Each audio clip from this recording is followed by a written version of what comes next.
Welcome to Pro Tips. Please like, share and subscribe. आप देख रहे हैं कमाई का अड्डा। मारुति के शेयर में हल्का सा नरमी का माहौल बनता हुआ, लेकिन ओवरऑल नतीजे अच्छे हैं। 7842 पर है अकाउंट, नतीजों के साथ रहते हैं। HDFC, ब्रिटानिया जैसी दिग्गज कंपनियां अपने नंबर्स पोस्ट करने वाली है अगले हफ्ते। सुमित हमारे साथ जुड़ गए हैं। सुमित, क्या एक्सपेक्ट कर रहा है मार्केट, स्पेशली HDFC से? देखिए, HDFC के साथ ही मैं शुरुआत भी करने वाला था। HDFC के केस में जो अनुमान लगाया जा रहा है, करीब 4300 करोड़ रुपए के आसपास तिमाही में NII आता हुआ दिखाई पड़ेगा। ये जो अनाउंसमेंट था, मेगा अनाउंसमेंट मर्जर का, उसके बाद ये नंबर्स पहली बार कंपनी पोस्ट कर रही है। 3300 करोड़ रुपए के आसपास का मुनाफा, 4% के आसपास की बढ़त YOY बेसिस पर। इसके अलावा जो की चीजें हैं उसमें से AUM ग्रोथ 13% के आसपास YOY और 4% के आसपास सीक्वेंशियल बेसिस पर इस तिमाही में बढ़ने का अनुमान लगाया जा रहा है।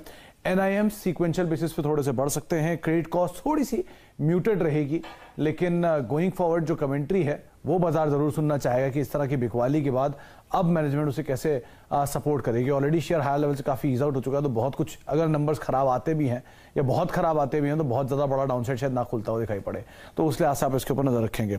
ज्यादा इंटरेस्टिंग नंबर होंगे ब्रिटानिया के, क्योंकि ब्रिटानिया के केस में इनकी इनपुट कॉस्ट, खासतौर से व्हीट, शुगर और मिल्क, इन तीनों के प्राइसेस में एक सब्सटेंशियल जंप इस क्वार्टर के अंदर आया है। कंपनी ऑलरेडी 10% का एक प्राइस हाइक ले चुकी है इस क्वार्टर के अंदर, और ये लगातार चौथा प्राइस हाइक है अलग अलग 4 क्वार्टर्स के लिहाज से, जहां पर इस बारी करीब 10%, इससे पहले 7.5% और 4% का एक हाइक ऑलरेडी हो चुका है।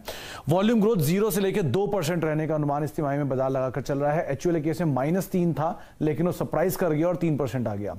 करीब 8 से 10% कीमतों में बढ़ोतरी की है, तो मार्जिन को ऑलरेडी सपोर्ट रहने की बातचीत है, लेकिन उसके बावजूद भी मार्जिन में 2.5 से 3% के आसपास की गिरावट बाजार अनुमान लगाकर चल रहा है। रेवेन्यू 9.5% इस तिमाही में बढ़ सकता है, 3430 करोड़ रुपए रहने का अनुमान है। EBITDA 1% बढ़ने का अनुमान है, 510 करोड़ रुपए के आसपास। मुनाफे फ्रंट पर 350 करोड़, 360 करोड़ से घटकर 355 करोड़ रुपए का आंकड़ा होगा, और मार्जिन 16% से डिक्लाइन दिखा के 14.5% के आसपास तिमाही में आ सकते हैं।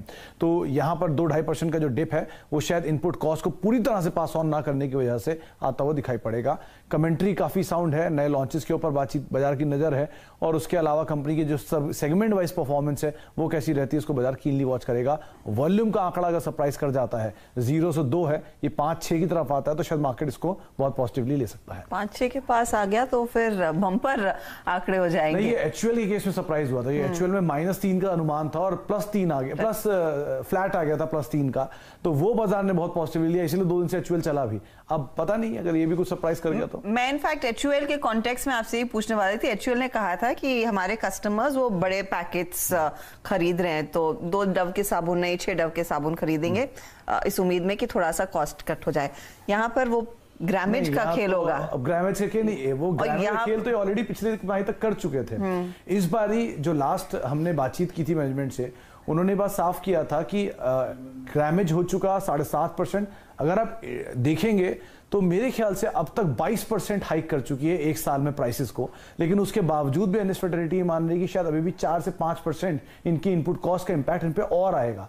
तो इतना मासिव जंप, उसमें कितना इन्वेंट्री गेन मिलेगा, कितना इस क्वार्टर में आएगा, कितना अगले क्वार्टर में आएगा, यह भी पता नहीं है। लेकिन अगर इस तरह की सिचुएशन सिनेरियो बनी और वीक उन्होंने आगे कमेंट्री भी दे दी, तो बाजार शायद आड़े हाथों ले सकता है। लेकिन हाँ, इनके केस में बढ़िया केविएट रहेगा कि डिविडेंड पे खेल सकते हैं, वो बड़ा नंबर आ गया तो शायद बाजार इन्हें बचा भी लेगा।